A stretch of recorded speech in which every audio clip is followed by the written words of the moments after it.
श्री शिवाय नमस्तुभ्याम, हर हर महादेव, जय महाकाल। कैसे हैं आप सभी। देखिए आज का जो ये वीडियो है ना, आप सभी लोगों के लिए बहुत ही ज़्यादा खास और विशेष होने वाला है। आप सभी को पता है कल है रविवार का दिन और कल है साल की पहली एकादशी, जो है सफला एकादशी। जीवन में सफलता प्राप्त करने के लिए, अपनी कामना की पूर्ति करने के लिए, मनचाहे वर की कामना है, घर जमीन जायदाद खरीदने की इच्छा रखते हो, धन की कमी पूरी करने के लिए, वैभव को बढ़ाने के लिए, साथ ही साथ अपने जीवन में उन्नति प्राप्ति करने के लिए पीपल के पत्ते पर मात्र आपको 7 बिंदी शहद की लगानी है और आप जिस कामना से इस उपाय को करेंगे ना, पूरी जरूर होगी। आप सभी को पता है पूज्य गुरु जी की जो अभी कथा चल रही है, श्री संत शिव महापुराण कथा बठिंडा पंजाब के अंदर, उन्होंने इसके अंदर उपाय बताया है कि जो भी व्यक्ति, जो भी स्त्री, नारी, पुरुष इस वाले उपाय को कर लेता है ना, उसकी जो कामना होती है पूरी जरूर होती है। पूज्य गुरु जी की कथा से सुन करके और समझ करके पूरे उपाय को बड़े ही विस्तार से बताऊंगा, परंतु उससे पहले आप सबसे एक छोटी सी प्रार्थना कि जो लोग पहली बार आए हैं चैनल को सब्सक्राइब जरूर कीजिएगा और वीडियो को लाइक करके देवादिदेव महादेव जी का कोई सा भी प्यारा नाम कमेंट बॉक्स में लिखना मत भूलिएगा। इस पूरे वीडियो के अंदर हम लोग 3 महा उपायों के बारे में बात करेंगे, जो ना सिर्फ आपके घर में धन संपदा की वृद्धि करेगा, आपकी मनोकामना की पूर्ति करेगा, और साथ ही साथ तीसरा वाला जो उपाय है ना, वो आपको चूकना भी नहीं है। क्योंकि काफ़ी सारे लोगों के कमेंट आते हैं, उनकी बहुत सारे कन्फ्यूजन होते हैं कि भैया इस दिन हम ये वाला उपाय कर सकते हैं या नहीं कर सकते हैं। बोलते हैं कि चावल हमें नहीं लेने चाहिए एकादशी के दिन, तो इसका क्या प्रमाण है। तो वही सब कुछ मैं आपको बता देने वाला हूं और लास्ट वाले उपाय को देखना मत भूलिएगा। अब बात कर लेते हैं पहले वाले उपाय की। देखिए पहला वाला उपाय किन लोगों को करना है।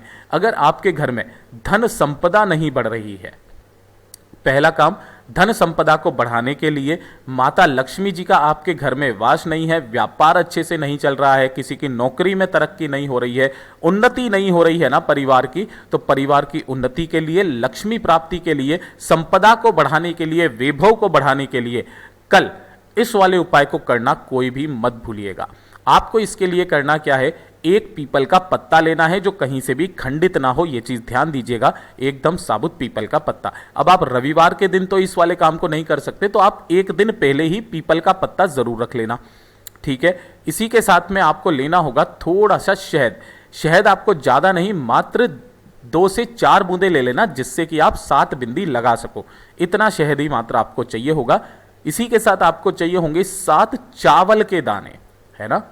कितने चाहिए? 7 चावल के दाने जो अक्षत होना चाहिए। देखिए इन्हें अक्षत इसीलिए कहा जाता है पूजा के अंदर कि इन्हें पूर्ण लिया जाता है, टूटा फूटा चावल का दाना खंडित नहीं लिया जाता है। 1 चुटकी आपको लेने हैं काले तिल। पूज्य गुरुजी ने इसकी कोई संख्या फिक्स नहीं बताई, मात्र 1 चुटकी काले तिल लेने हैं और 1 चुटकी लेने हैं जौ। 1 चुटकी लेने हैं आपको जौ। मैं एक बार फिर से वापस सामग्री बता देता हूं। 1 पीपल का पत्ता, थोड़ा सा शहद, 7 चावल के दाने, 1 चुटकी काले तिल और 1 चुटकी जौ।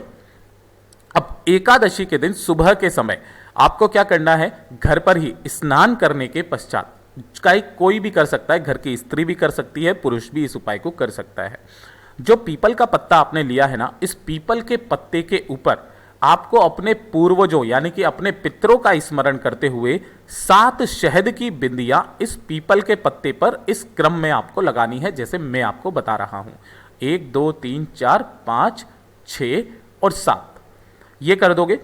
उसके पश्चात आपने जो 7 चावल के दाने लिए हैं, उसे आपको अपनी कामना कहते हुए, धन संपदा की वृद्धि की कामना कहते हुए, आपको 7 चावल के दाने भी इसी पीपल के पत्ते के ऊपर रख देना है ना। और अपने पितरों के भोग के रूप में आपने जो थोड़े से काले तिल लिए हैं, उन काले तिलों को इस पर रखना, और जो आपने जौ के दाने लिए हैं, उन जौ के दानों को भी इसी के ऊपर रखना।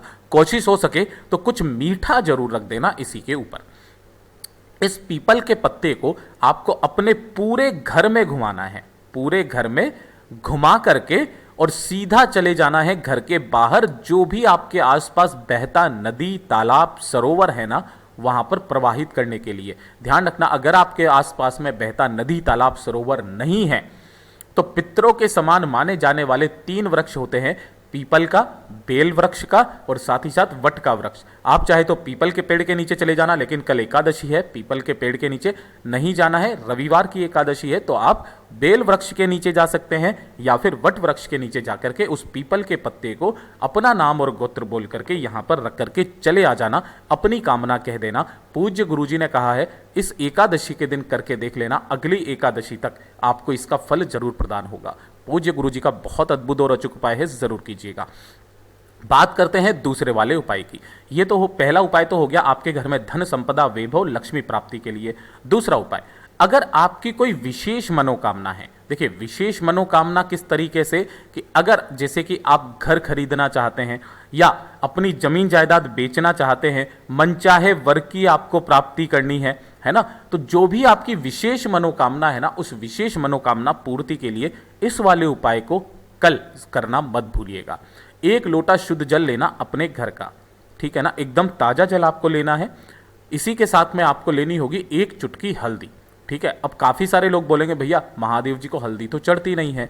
आपको पहले पूरा उपाय देखना है, फिर इसके बाद में करना है। आपको जो यहाँ पर सामने हल्दी की गांठ दिख रही है ना, इस हल्दी की गांठ को पीस करके इस तरीके से हल्दी निकाल लेनी है। साथ ही साथ आपको मात्र 1 चावल का दाना जो कि अक्षत होना चाहिए, खंडित नहीं होना चाहिए, वो ले लेना है। थोड़े से लेने होंगे आपको काले तिल। काले तिल कितने? 1 चुटकी मात्र, इससे ज़्यादा नहीं काले तिल लेने हैं, और 1 चुटकी ही आपको लेने होंगे जौ, ठीक है। अब ध्यान से सुनिएगा, जो भी आपने यहां पर 1 लोटा शुद्ध जल लिया है, इसी के अंदर आपको ये समस्त सामग्री डाल लेनी है। हल्दी इसी के अंदर 1 चुटकी डाल लेना, 1 चावल का दाना, थोड़े से काले तिल और जौ। इस लोटे को लेकर के आपको आपके आसपास अगर कोई पीपल का वृक्ष है तो वहां चले जाना, चूंकि रविवार की एकादशी है तो आप यहां नहीं जा सकते। इसकी जगह पर आप बेल के वृक्ष के नीचे चले जाना या फिर वट वृक्ष, ये भी पितरों के समान होता है, यहां पर आप चले जाना। यहां जाने के पश्चात आपको हरिहर महादेव जी का स्मरण करते हुए उस पूरे के पूरे लोटे जल को यहां पर समर्पित कर देना है ना।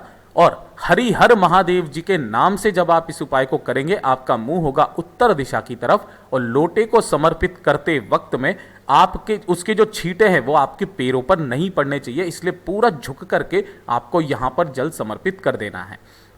कर दोगे, वहीं खड़े होकर के अपने पितरों का स्मरण करके अपनी कामना कह करके कि मेरी ये दिल की कामना है, मेरे देव आदिदेव महादेव प्लीज ऐसा कुछ कीजिए कि मेरी ये कामना पूरी हो जाए। जब आप हरिहर महादेव जी का स्मरण करते हैं ना, तो इसका क्रम पूज्य गुरुजी ने बताया कि एकादशी का जो दिन होता है ना, वो भगवान श्री हरिनारायण विष्णु जी को समर्पित होता है, और देव आदिदेव महादेव जी से आप कामना करते हैं। इन दोनों के सम्मिलित रूप के जब आप किसी कामना मांगते हैं ना, तो आपकी कामना निश्चय ही पूर्ण होती है।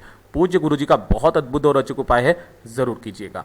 बात कर लेते हैं तीसरे वाले उपाय की, जिसके लिए मैंने आपको रोका था।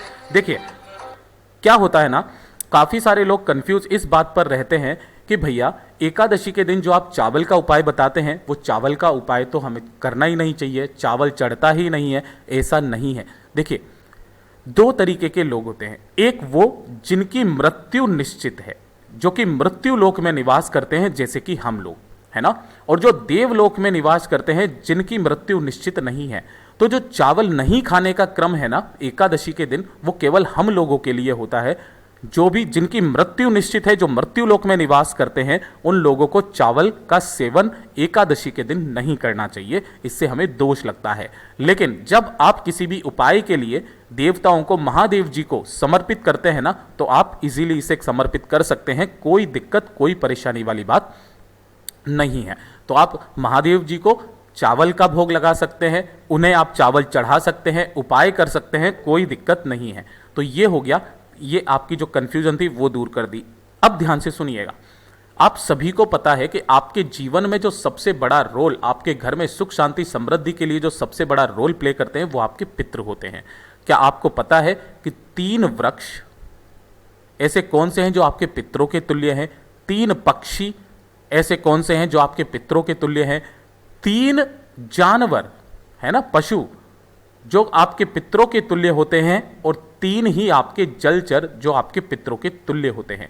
जब भी कभी कोई ऐसा दिन आ जाए, एकादशी, प्रदोष, शिवरात्रि, जब भी, या अष्टमी, नवमी, कोशिश करना इन सभी को आपको कुछ ना कुछ दान में कुछ ना कुछ खिलाना जरूर चाहिए। 3 वृक्ष जो होते हैं वो होते हैं पीपल का वृक्ष, वट वृक्ष और बेल का वृक्ष। जो भी खास तिथि आ जाए उन दिनों पर एक दीपदान आपको यहां पर जरूर करना चाहिए, पहला काम। दूसरा, 3 पक्षी जो आपके पितरों के समान होते हैं, पहला गिद्ध, दूसरा कौवा और तीसरा ये हंस, ये आपके पितरों के तुल्य माने जाते हैं। इसीलिए जब भी कोई खास स्थिति आ जाए आपको क्या करना है, जैसे अमावस्या आ गई या फिर कोई प्रदोष आ गया, शिवरात्रि आ गई, आपकी घर की छत पर कौवों के लिए दाना जरूर डालें, ठीक है। तीसरा, 3 पशु जो आपके पितरों के तुल्य होते हैं, पहला हाथी, दूसरा कुत्ता और तीसरा गाय, आपको हमेशा इन्हें कुछ ना कुछ खाने के लिए जरूर देना चाहिए। इन सभी का जो हिस्सा होता है वो सीधा आपके पितरों के खाते में जाता है, पितृ तृप्त होते हैं, वो आपके घर में सुख शांति समृद्धि हमेशा बरकरार रखते हैं। और चौथा, 3 जलचर जो आपके पितरों के तुल्य होता है, पहला नाग, दूसरा मछली और तीसरा कछुआ, इन्हें कुछ ना कुछ आप जरूर देते रहिए। जब भी मौका मिले मछलियों को दाना खिलाइए। इन सभी का इतना बड़ा पुण्य मिलता है ना कि आपने सोचा नहीं होगा। सांप को दूध पिलाना, कछुए को खाना खिलाना आपके जीवन के समस्त समस्याओं को दूर कर देते हैं। पूज्य गुरु जी के ये सभी उपाय बहुत ही ज़्यादा खास और विशेष से ज़रूर कीजिएगा। वीडियो पसंद आए तो लाइक जरूर करना, साथ ही साथ चैनल को सब्सक्राइब जरूर कीजिएगा। मैं आपसे मिलता हूँ अगले वीडियो में, तब तक के लिए ओम नमः शिवाय, जय महाकाल।